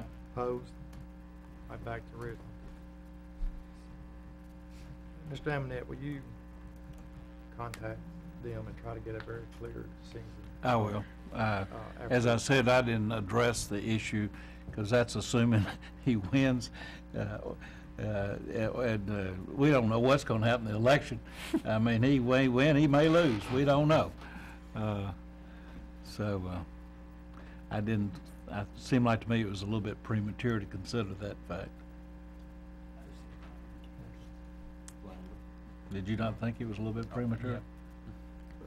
I guess I'm surprised you dealt into that. What made you think to do That's that? all right. We're on this item I'm on the now. phone. Oh, I see. All right, any other I'm comments or resident questions lawyer on over here. this ordinance, resolution? All in favor say aye. Aye. Opposed? All right, next, the charter change, we've done, I think had all discussion on that. I don't know what, Mike, you or Tim want to talk about the filming the work studies. No, you weren't on here, but I think Tim, y'all discussed it in your cable. We meeting. discussed at the cable meeting, I was gonna bring it up to the work study. but Okay. we- It was, it was brought up, Alderman Menace brought it up, televising work studies and those things, we brought it, and we discussed this 2 or 3 times in the past, I and think we should, because we take care of all the business at work Right. studies, and people don't hear all the discussions, they just hear us voting on resolutions. I think it'd just be prudent for us to find out a couple things. One, what would it cost in Coeur? 2 extra work studies a month, also is brought up, possible planning commission being on TV because of the business that they handle. The other issue that would be is, how would we handle people if they have to come before the council with a sensitive personal matter? Do we show them on TV, or how do you deal with that? So those are some things we need to talk about. But I think the cost, finding out what the extra cost would be each month to televise 3 extra meetings, we ought to be able to get that cost pretty quick and know We what can have that that is. by work The study. current cost of it? I'm sure somebody does. Yeah, we can have it by work study, to figure it out. Don't have it in my head. Thank you. I'd like for, Highway 109 speed limit to be put on the next work study agenda. Gonna raise it? Yeah. Also, are there any plans to put any kind of street lights out in front of the country club? I've talked to Cumming Electric about that. I think they've tried a couple things, they're not working. Somebody else called me the other day, I'm gonna get back home and day else to see about, they're just gonna have to put a pole, something out there. I think there's a pole that's close enough to where, if they just put a light on the pole Right. that's right there in the grassy area, that'd be enough. Put a big flood, so, You just yeah, can't I see will, anything out there. that has been, they put a couple, but it's still pretty dark right Yeah. there to them. All right, so, I've been we're gonna have a pretty full work study, so become prepared to stay a little bit long, cause we got that presentation, What- couple presentations. What did y'all decide that the meeting date was for 2 weeks from now? 4th, I believe it was. Fourth. So I can move to Tuesday? Yes, Yeah. uh-huh. That's what That's it. All right, so we'll have on the work studies, the cost, explain. Anything else for tonight?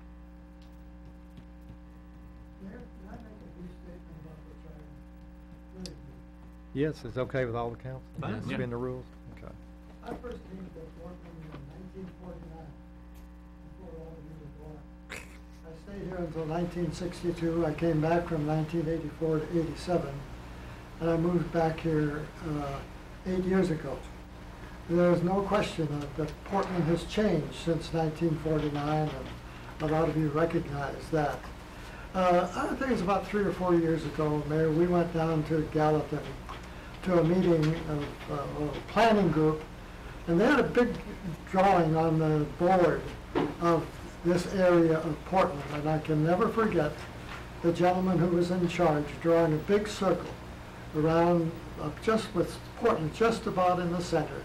And he said, this is going to be the fastest growing area in the state of Tennessee before you can think about it. I think the charter change might help us. I see finances being a big problem for Portland as we go through. We all know it's difficult to come by the money. And I think if the charter change would help us to be better prepared for that, we ought to consider it. Thanks. Thank you, Mr. Larkin. Again, publicly, I know we want to thank you for serving in that committee and all that you did. Mr. Larson probably knows more about all the meetings than we do. Very few he missed unless he's going to go visit his children. Pretty much he's here every. We do thank you for your service. Yeah. Mr. Larson, like I say, he was in 490, he actually was, had they taught nurses out at Highland at one time. He was actually part of the teaching and over that of the teaching nurses and different things. So he's got a long history for it. Has anyone else got anything? If not, we'll be adjourned.